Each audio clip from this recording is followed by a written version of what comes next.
ಕರ್ನಾಟಕದಲ್ಲಿಲ್ಲ ಥಗ್ life. ಹೀನಾಯ ಗಳಿಕೆಯಿಂದ ಕೈ ಸುಟ್ಟುಕೊಂಡ ದುರಹಂಕಾರಿ ಕಮಲ್ ಹಾಸನ್ ಅವರ ನಟನೆಯ ಥಗ್ ಲೈಫ್ ಚಿತ್ರ ಮೊದಲ ದಿನ ಹೀನಾಯ ಕಲೆಕ್ಷನ್ ಮಾಡಿದೆ. ಈ ಚಿತ್ರಕ್ಕೆ ಎಲ್ಲ ಕಡೆಗಳಿಂದ ನೆಗೆಟಿವ್ ವಿಮರ್ಶೆ ಸಿಕ್ಕಿದ್ದು ಒಂದು ಕಾರಣವಾದ್ರೆ ಕರ್ನಾಟಕದಲ್ಲಿ ಸಿನಿಮಾ ರಿಲೀಸ್ ಮಾಡದೇ ಇದ್ದಿದ್ದು ಚಿತ್ರಕ್ಕೆ ಆದ ದೊಡ್ಡ ನಷ್ಟ. ಕಮಲ್ ತಾವು ಕನ್ನಡದ ಬಗ್ಗೆ ನೀಡಿದ ಹೇಳಿಕೆಗೆ ಕ್ಷಮೆ ಕೇಳಿದರೆ ಇಷ್ಟೆಲ್ಲ ಸಮಸ್ಯೆ ಇರ್ತಿರಲಿಲ್ಲ. ಆದ್ರೆ ಕ್ಷಮೆ ಕೇಳದೆ ಮೊಂಡುತನ ತೋರಿಸಿದ ಅವರಿಗೆ ಭಾರಿ ಹಿನ್ನಡೆ ಆಗಿದೆ. ತಮಿಳಿನಿಂದಲೇ ಕನ್ನಡ ಹುಟ್ಟಿದ್ದು ಎಂದು ಅಪ್ರಬುದ್ಧವಾಗಿ ಮಾತನಾಡಿದ ಕಮಲ್ ಹಾಸನ್ ಇದೀಗ ಟೀಕೆಗೆ ಒಳಗಾದರು. ಈ ಚಿತ್ರವನ್ನ ಕರ್ನಾಟಕದಲ್ಲಿ ರಿಲೀಸ್ ಮಾಡಲು ಅವಕಾಶ ನೀಡುವುದಿಲ್ಲ ಎಂದು ಘೋಷಣೆಯನ್ನ ಕೂಡ ಮಾಡಲಾಯಿತು. ಈ ವಿಚಾರವಾಗಿ ಕಮಲ್ ಹಾಸನ್ ಕೋರ್ಟ್ ಮೆಟ್ಟಿಲೇರಿದರು.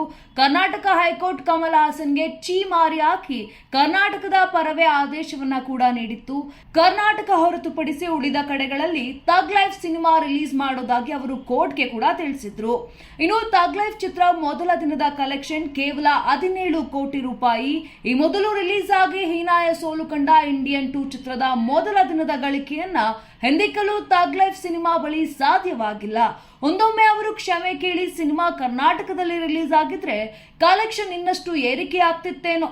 ಇನ್ನು ಥಗ್ ಲೈಫ್ ಸಿನಿಮಾ ಬುಕ್ ಮೈ ಶೋನಲ್ಲಿ 5.2 ರೇಟಿಂಗ್ ಪಡೆದುಕೊಂಡಿದೆ. ಈ ಮೂಲಕ ಸಿನಿಮಾಗೆ ಹೀನಾಯ ವಿಮರ್ಶೆ ಸಿಕ್ಕಂತೆ ಆಗಿದೆ. ಇನ್ನು ಮುಂದೊಂದಿನ ಸಿನಿಮಾ ಕರ್ನಾಟಕದಲ್ಲಿ ರಿಲೀಸ್ ಆಗುವ ಪರಿಸ್ಥಿತಿ ಬಂದ್ರೂ ಕೂಡ ಯಾರೊಬ್ಬರು ಹೋಗಿ ಚಿತ್ರ ನೋಡುವ ಸಾಹಸವನ್ನ ಮಾಡೋದಿಲ್ಲ. ಈ ರೀತಿಯಾಗಿ ಬಹಳಷ್ಟು ಮಂದಿ ಅಭಿಪ್ರಾಯವನ್ನ ವ್ಯಕ್ತಪಡಿಸಿದ್ದಾರೆ. ಸದ್ಯ ಪ್ರಕರಣ ಕೋರ್ಟ್ನಲ್ಲಿ ಇದ್ದು ಜೂನ್ 10ರಂದು ಮುಂದಿನ ವಿಚಾರಣೆ ಕೂಡ ನಡೆಯುತ್ತೆ.